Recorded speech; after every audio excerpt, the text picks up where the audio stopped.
Kia ora, I'm Tom Scott, and I'm here with the lovely Melody, and this is Garden Hose. Is it? Okay. Is that what you call it? Yeah, this is Garden You Hose. just said Nah, it was it's the Good Sex no, Project, is the Project. podcast. Okay, But sweet. Garden Hose is part 2. Okay, cool.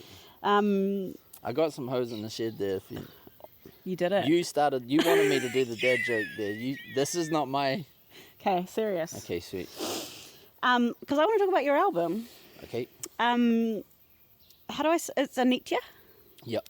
Anitya's your first album released under your own name. Yep. Is it fair to say it's your most personal and vulnerable album? It feels that way. Sadly, I think it probably is. It feels that way. Yeah.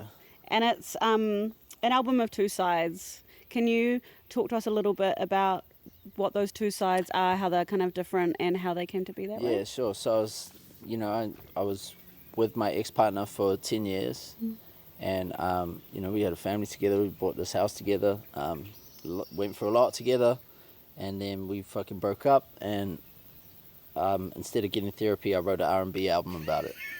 No, I got therapy too, but there's a lot of stuff I was going through that I just couldn't really get through without music, and I guess that's why we have so many breakup albums in the world. And so it started off as that, and then I fell in love again, and then I just started writing songs about this beautiful woman that I'm with currently, and it sort of found a balance in like heartbreak and the opposite of heartbreak. And then that kind of made a bit of sense to me because, like things never really conclude like they do on the movies, they sort of just merge and blend into each other. And the concept, Anitya, is exactly that. It's like impermanence. Things are always in flux and flowing into each other. So it made sense to me to have 2 halves with the project. Also, Savi, Lovey Babe, was like, I don't want to be on a fucking album of your ex. I was like, we could put a couple songs here about her and this, and she's like, fuck that. I'm like, okay. And then I sort of wanted to make it two sides. So to split it into 2. Yeah. To differentiate. But, I mean, it's kind of cool like that too. And I just wanted to experiment with just really writing about love and just, simplifying things down a bit. And then I wanted to try to sing more, and it's just something new to do. I love it. Oh, thank you. I think it's my I've loved a lot of what you've done, but I think it is my favourite. Oh, come on. Yeah, I mean, Thank you. it's speaking to me and the music I love. So, Yeah. But it's there's a lot of love on it, but there's also a lot of pain and regret. Yeah. And I think at your album listening party in Wellington, you talked about learning to sit in the pain. That's kind of on here as well. It's like, what were you doing? What was your approach prior to learning to sit in the pain? Run. Run from the pain. Why would you sit in it? Fuck that. My friend said to me the other day, like, try driving home with the radio off. And it was the longest drive of all time, like just with your thoughts, dealing with them. But that is what we all do. We try to medicate through the pain and try to find ways. It's like natural instinct, right? Just to avoid pain and run to pleasure. And I think like the more I grow, the more I realize how many different ways there are to run from pain or to run to pleasure. We're talking about pleasure. Like, you can really get addicted to pleasure, physical or otherwise. And you can really use it as a way to soothe pain. But it doesn't solve the underlying fucking problem. And for me, I found like as a ex-addict, but you can change the substance, but still have the wiring. You know what I mean? You can just find yourself addicted to sex or addicted to spending or addicted to working out. But so now you're still doing the same habit, But it doesn't fix it. You just fucking replace the bottle with whatever. So yeah, with where I've been at in the last however many years, I've been trying to just sit with pain a bit more. And also, like, when habits keep repeating themselves and cycles keep repeating themselves, at some point you got to go like, fuck, how do I stop this one? Like, I don't want this to rule my life. And there's still so many negative things that rule my life. I'm not some kind of fucking, Buddha sitting under this tree right now telling you I found enlightenment. It's like, I still got, old habits that I break into every now and then, and like, violence that I've seen in my life from back in the day that still shows itself, and like ways I react that are fucking negative that I learned in negative situations back in the day that still show themselves. But there's a few things that I've definitely broken. And on this album, like, I was proud to admit, like, bro, I've broken my habit of like resorting to love as a drug. I've broken my habit of resorting to alcohol, weed, whatever substance as a way to run from things. I'm 2 years sober at the end of this year. Are you? So like, there's things I've really done well with and I'm proud of, and other things I still got to work on. But it's being human, isn't it? Can you tell me how, or like one specific way, or like a little more about how the like running from the pain affected your romantic relationship, well, or like, effects, or yeah. Well, a friend of mine was saying the other day, like, his baby mama, I think your baby mama tells you the ultimate truth, because they don't have no fucking time to be massaging your ego, so you should listen to them sometimes. There's truth within every insult. But his baby mama had told him, like, when are you truly happy? And he goes, when I'm on stage or when I'm having sex. And she's like, bro, those are like the most extreme cases of happiness, of like pleasure, and he had to question himself, like, if I'm really only running to the extreme heights of pleasure and not enjoying the rest of it, what am I fucking doing? And so, like, for me, whenever there would be pain or disagreement or just an uneasy place, I'd be like, how can I find the extreme happy place? Fuck, if I drink this, boom, straight to happy place. Or if I call her, straight to happy place. And yeah, it's just medicating. It's just medicating. And like, I went to fucking AA, NA, SSA, fucking all the A's. I had to look at it for a while. My dad just got out of rehab. He's 72. He's like been in and out of that place his whole fucking life. I'm like, I don't want to end up like that. And so yeah, as an addict, as a recovering addict, I just realized there's millions of different ways to get high, and sex is sometimes one of them. And then you got to question, like, what made me think of sex as a drug? What made me think of sex as the ultimate high? And Yeah, can you answer that question? I think, fuck, it's a long answer, because we got time. Yeah, I think like there's gender, like there's flaws in what it is to be a man that you have to think about, like what you think being a man is about, this sort of like conquest for woman. There's like this or the fucking, I don't want to blame it on music, because I like to think that music doesn't influence you that much, but it kind of does. When you grow up listening to certain, like, your idols are talking about this and that, and you think that's what it is. And then watching the role models that were in my life, not to blame it on them either, but my dad was fucking cheating on my mum while my mum was cheating on my dad, and then my stepdad was cheating on, like, it was just... And the music industry kind of supports. The music industry makes you think you're supposed to bag this girl after the show, and that's what makes you cool. And I remember one time I went home with this girl after the show. I was like, you know what? I'm just going to go home with someone. And I danced with this girl, and boom, bam, we went back to the hotel, and then yada, yada. Then she left. And then I was just sitting there like, I feel used. Like, and I was like, this isn't as cool as I thought it would be. It, like, just sort of like clicking on all those kind of things. Like, having the experience and the hindsight later to realize, fuck, this shit don't fix it. But yeah, I think like even the way sex is presented in advertising, you know, it's like, because it's used to sell so many things, it confuses us. Like, it makes us think it's currency. It's like the ultimate prize. And it is what we're here for. You got to address that too. That's why we're here. That's why we're here. Like, nothing feels, we were just talking about gardening and how it feels like the most natural form of, you know, a dopamine hit. Yeah. Because I'm here growing my food. This is like what I'm here to do.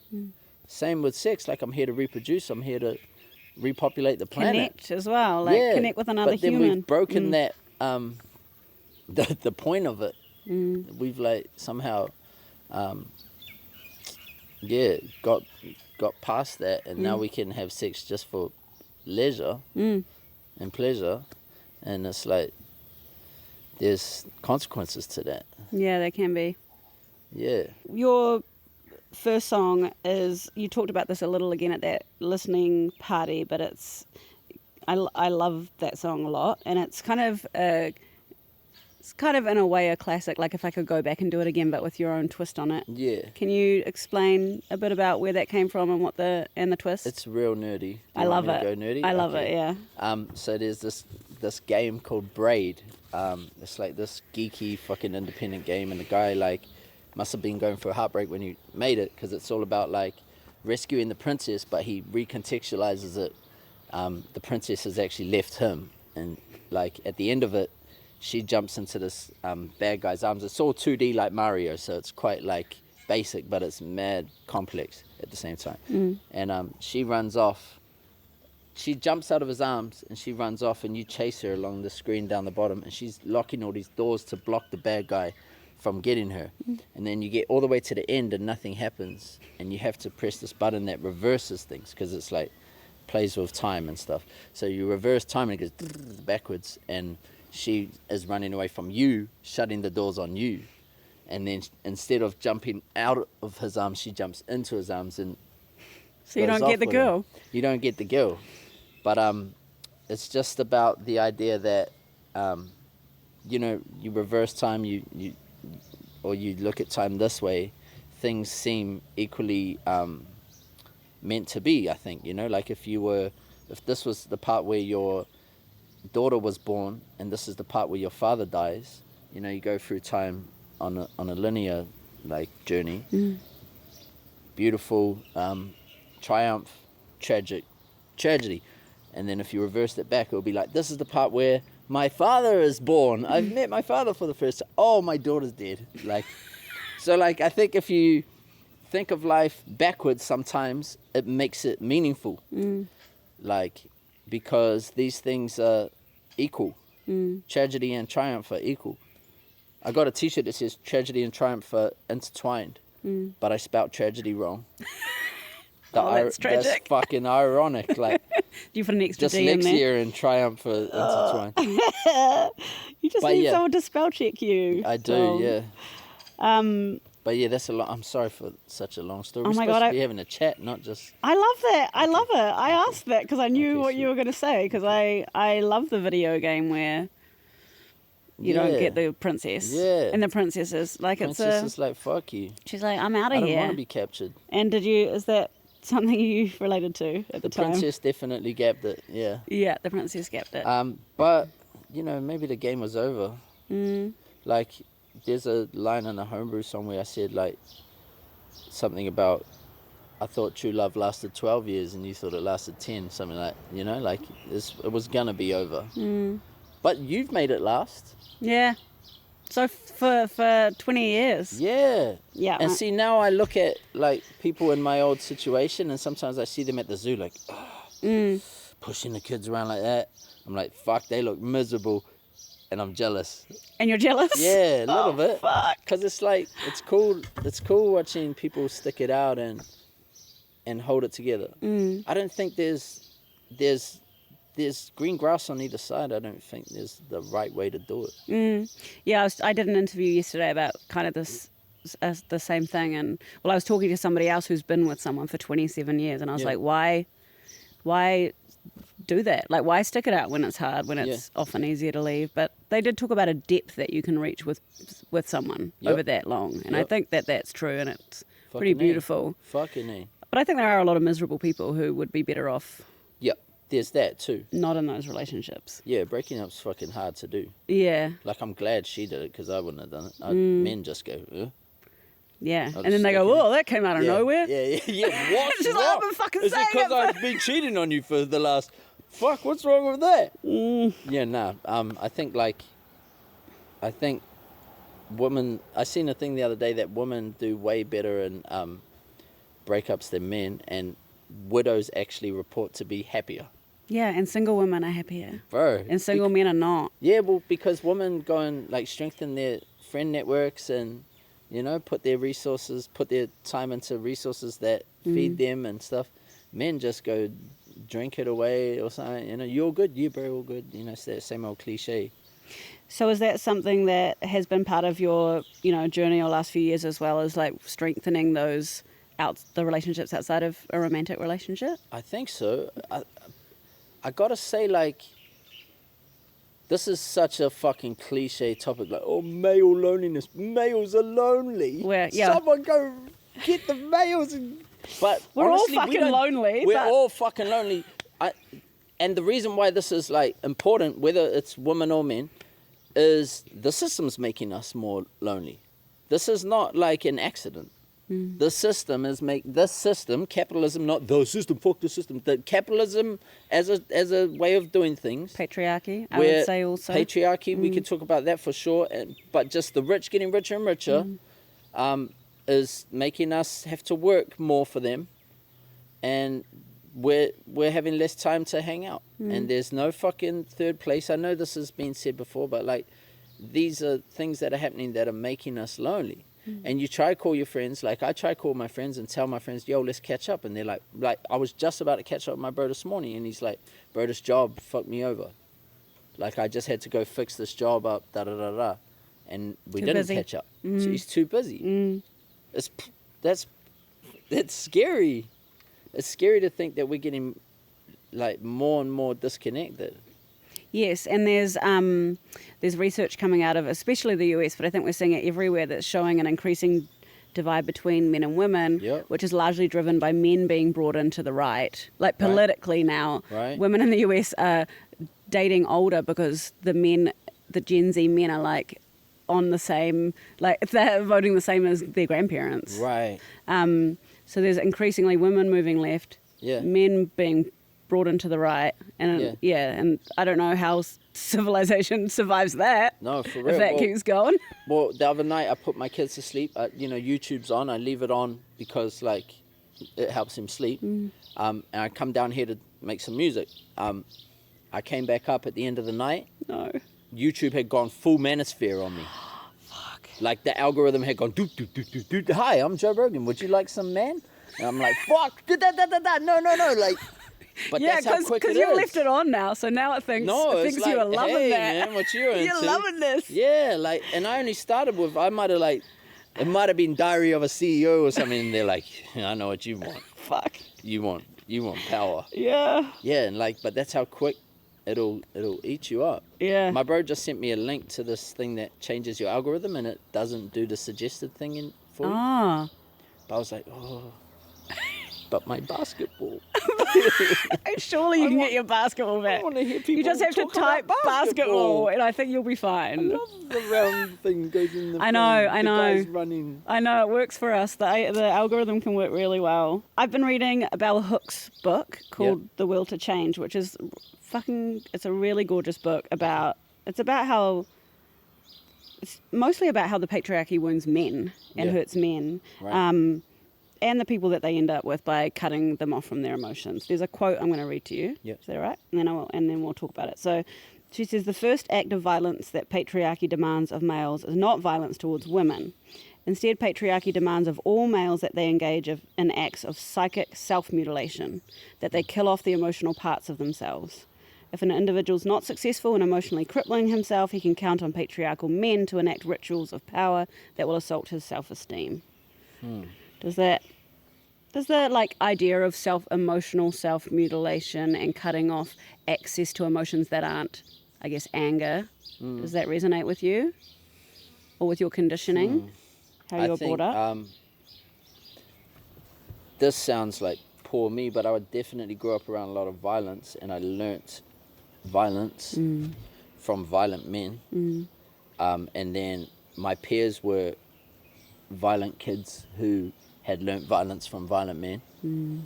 And that's some real shit. And there's like times where men are alone, you know, when women aren't in the picture, where we resort back to animal-like violence. And that's the code of our shit. Like, you know?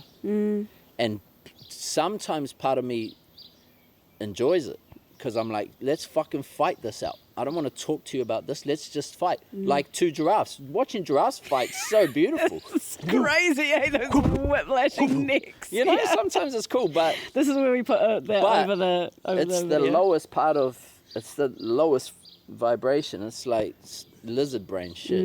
And I fucking hate when it wins. And then I seen this primatologist speak about these baboons one time. Baboons are crazy. Baboons, right? And this guy didn't even like the baboons. He's like, he's a primatologist, and he's like, nah. He's like, not baboons though, not the ones, bro. There's no hope for them. And then, so anyway, these baboons are living near this resort gets built. Yeah. And these baboons are going to eat out the dumpster.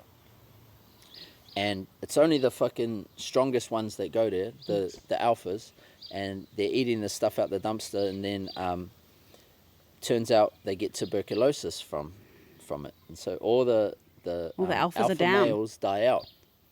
And what happens is the other members of the, I don't know, pack, or what, the other members of the tribe are, you know, chill. They're not violent. And the women start digging it. And then later on, these alphas from another place turn up, and they're like, boom, boom, boom, boom. And the women are like, we don't mess with that. We're not into that anymore. We're not into that anymore. And they change. And for me, that was a huge one, because it's so easy to say we are what we are, we're men, we're wired how we are, and blame it all on evolution. And to hear that these animals that the primatologist didn't even like had the capacity to change, that really woke me up and made me realize, nah, this is like, yeah. I mean, maybe you have to have evolutionary pressure on you where women enjoy that. Yeah. And sometimes as a man, I'll say this is like so weird to say, but sometimes as a man, I feel like my woman wants me to protect her physically. And I have to prove to her I can fight the giraffes. Yeah, but then she's also asking you to be soft and hold her and those things as well. Yeah, not to blame it on you, but there are there's not to blame it on me. No, not to blame it on women. Like, oh, I'm violent because of you. But there's a tango like going on at times, and it is weird when things do turn to physical violence, and you wonder if it's like to protect someone or not. Do you know that one of the theories about why birds don't have dicks anymore? Do you want to hear this? I think I've watched this episode. Yeah. So that's also about? Well, it's one of the theories. So it used to be that like 90% of males. Sorry guys, this is real off topic, but 90% of birds, males within bird species, do have dicks, and now it's totally switched, and there's only like 10%. No, only 10% have penises now. The rest have cloaca. But one of the theories is that because mating was like quite an aggressive and maybe painful experience for the females, they started choosing smaller and smaller penises, and evolutionary pressures like wiped out. Do birds have clitorises? Wiped out the penises. Nah, they got cloaca. It's like one hole that does it all. Oh damn. Yeah, and they mate with a cloacal kiss. Oh, which is when they just kind of do a little on cloac, they scissor. Yeah, they do. Damn. I know.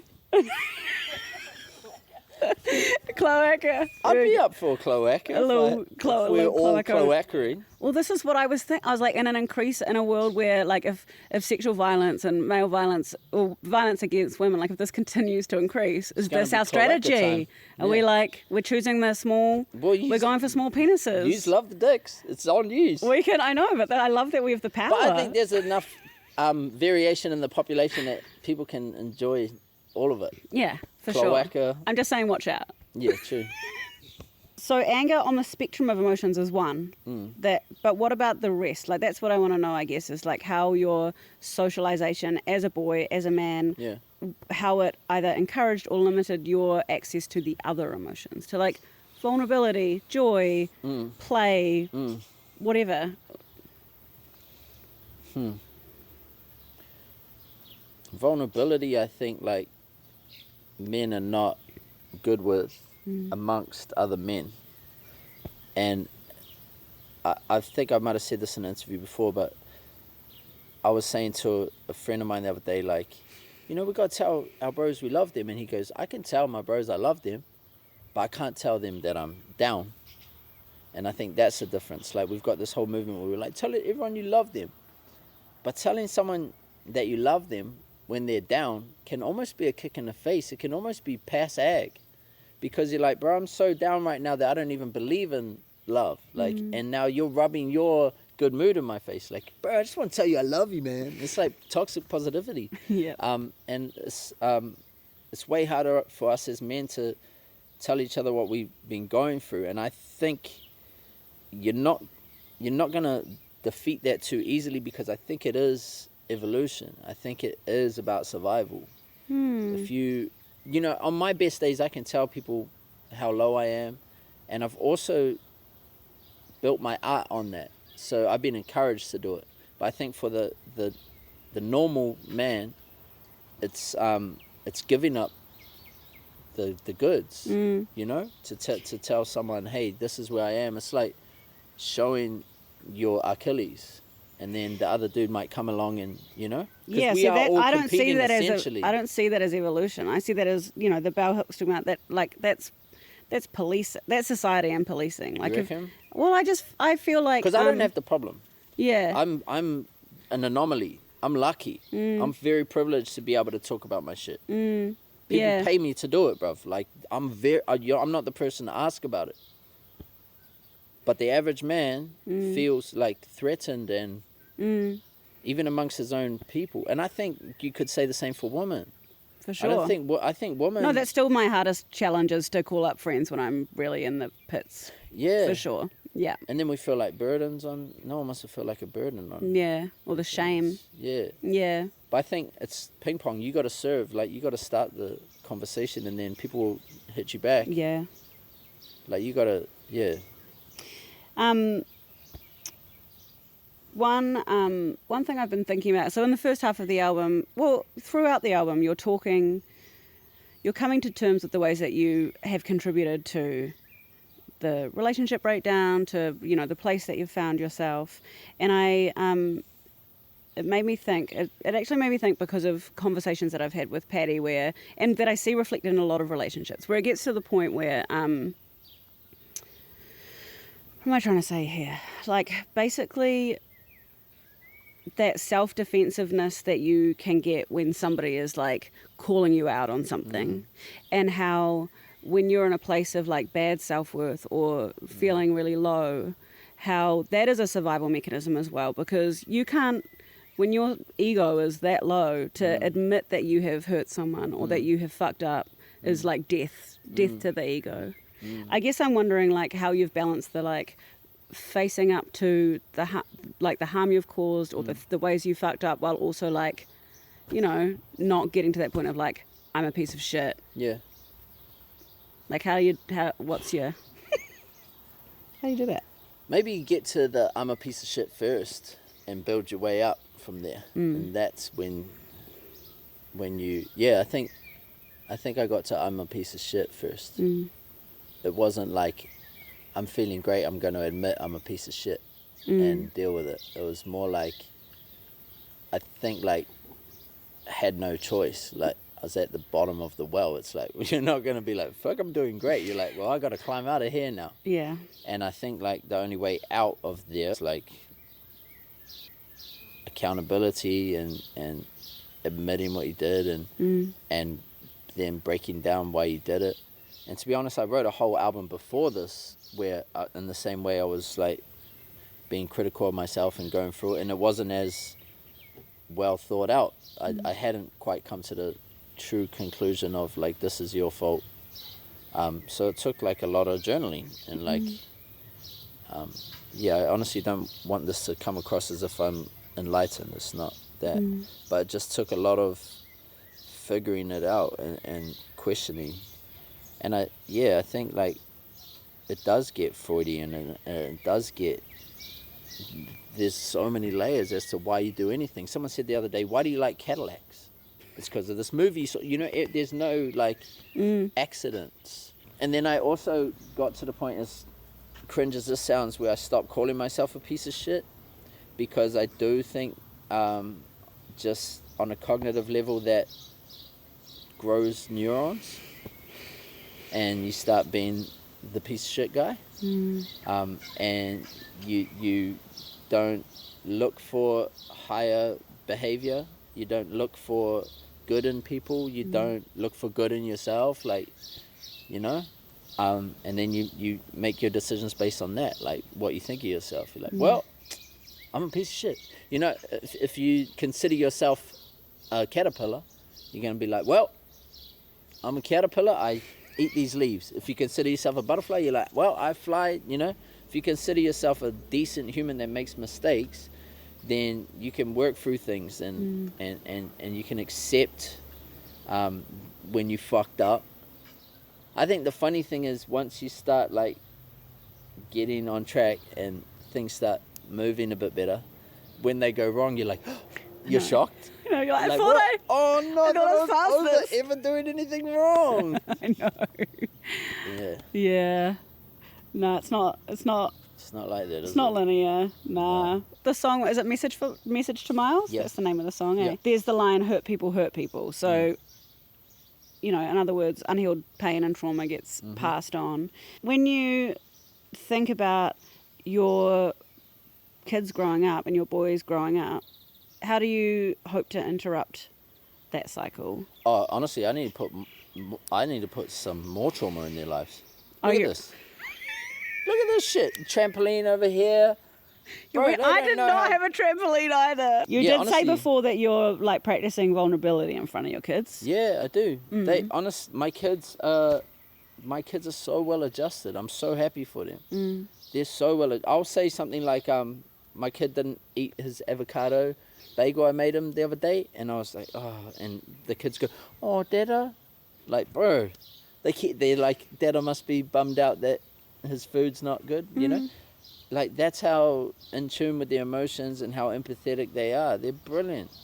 This is why I want to, because I was playing Guess Who with our little guy the other day, and we play a version where you don't ask about what they look like, you just ask about like their vibes. Yep. And he was like, does your guy look like a little sweetie?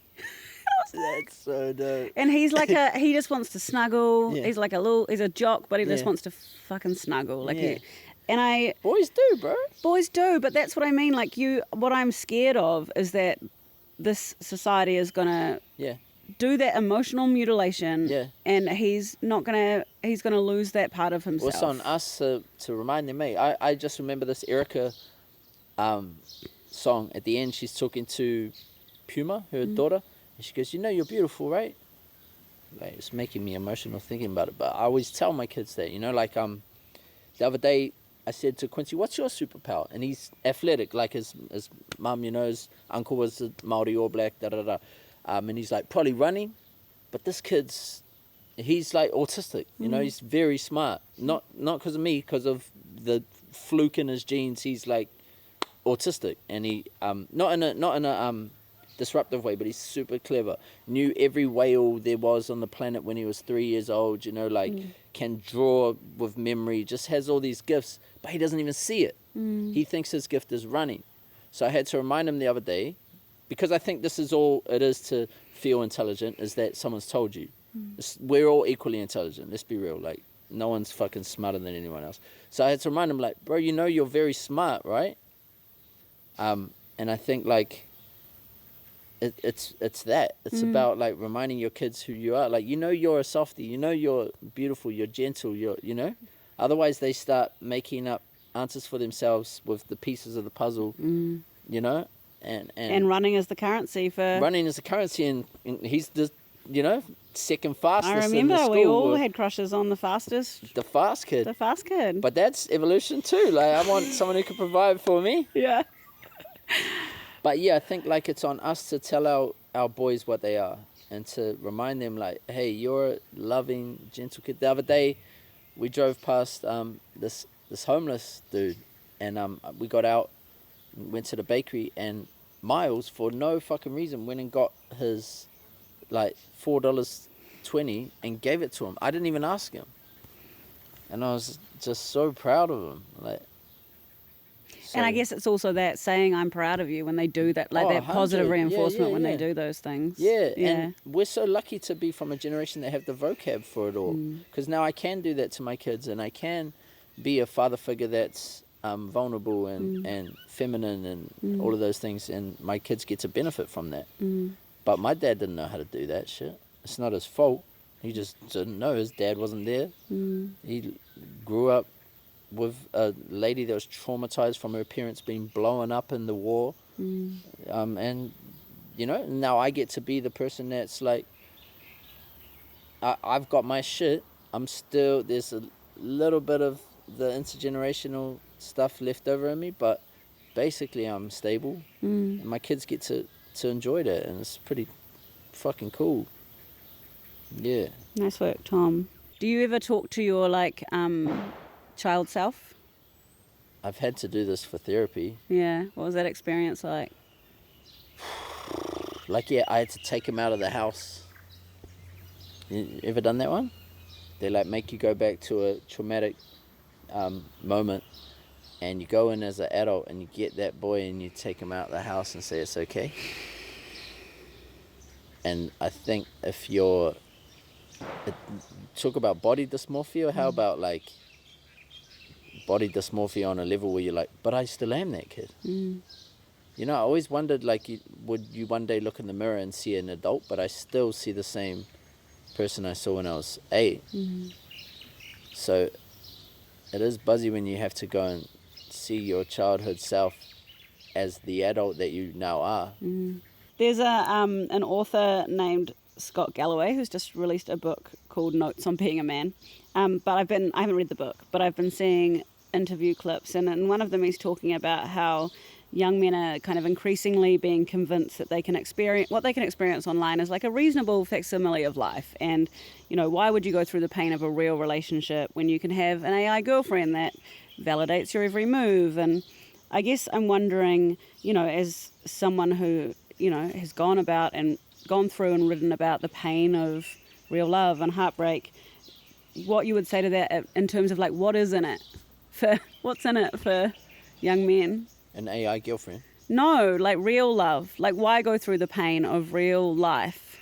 I'm asking for an incentive for those young men to, like, do the hard thing of real love and real relationships and real connection when there's an easier option available for them online.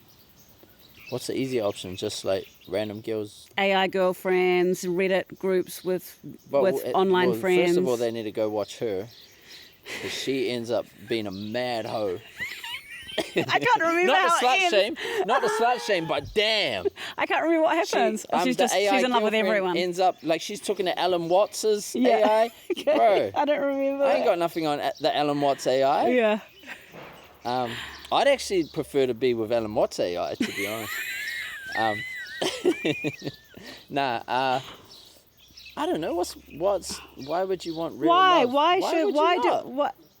Because it fucking hurts when it fails. Everything's got a price tag. Like, why would you not want real love? But I think the problem is we first got to discuss what is real love, because what I used to think was real love was just my own Disney idea of love. Okay, what did you think love was, and what do you now understand it to be? I thought it was like a dopamine rush every time you see them, and like, you know, I thought it was chocolates and roses and all of that shit. But I think real love is more like what you and Patty have. It's just like two people working through stuff and supporting each other. What I really want is real support. I think that's what men really want, is support. And you know those stats that say that men need relationships more than women do. I think it's because we want support, and I also think you're stronger than us, and we need a strong woman in our corner. It makes life better. And I'm sure homosexual couples have the same companionship and camaraderie.